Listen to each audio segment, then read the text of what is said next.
వాడు చూడు ఎట్లా నటిస్తున్నాడు, ఎంత మంచిగా ఇటు చూడమ్మా బంగారమ్మా అని పాట పెట్టిన మా టీవీలో చూస్తుండా. ఓన్ చూస్తే చాలా ఉడుకును, ఓన్ చంపేసే దగ్గర వినొద్దు. ఓన్ వీడియోస్ నిన్న మొన్న రోజు చూసి చూసి ఒక పేషెంట్ లాగా పడిపోయినా నేను. మంచం మించి అసలు లేవబుద్ధి అవుతలేదు నాకు. ఓడు చూసి ఎట్లా నటిస్తున్నాడు చూడు, అమ్మాయి పక్కల కూర్చొని. నమ్మించి నమ్మించి మోసం చేసే కొడుకు, దొంగ నా కొడుకు, దొంగ కోలం ఇంక కొడుకు బాడుకోనవట. సిగ్గు శరం లేదారా, అయ్యమ్మ కుట్లేవారా? పిల్ల చూస్తే ముత్యంలాగా ఉంది. ఎట్లా పుట్టినవరా? అయ్యమ్మ కుట్టిలేవా?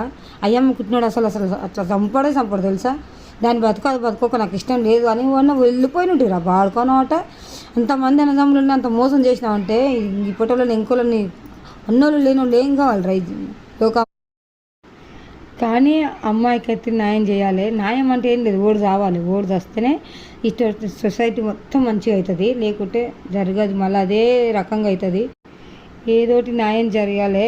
వాళ్ళ నలుగురిని చంపితేనే ఆత్మకు సుఖం ఉంటుంది. ఆ పాప కాలకానే పెట్టాలి.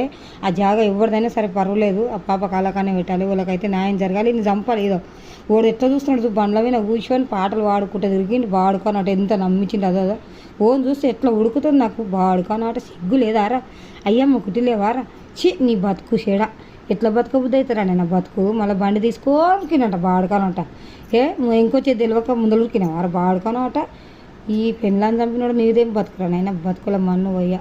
బాబు ఎంత ముద్దుగా ఉంది, ముత్యంలాగా. సిగ్గులేనోడా, ఏడుపు వస్తుంది తలుచుకుంటేనే. ఈ బతుకుల్లో అనిపిస్తుంది.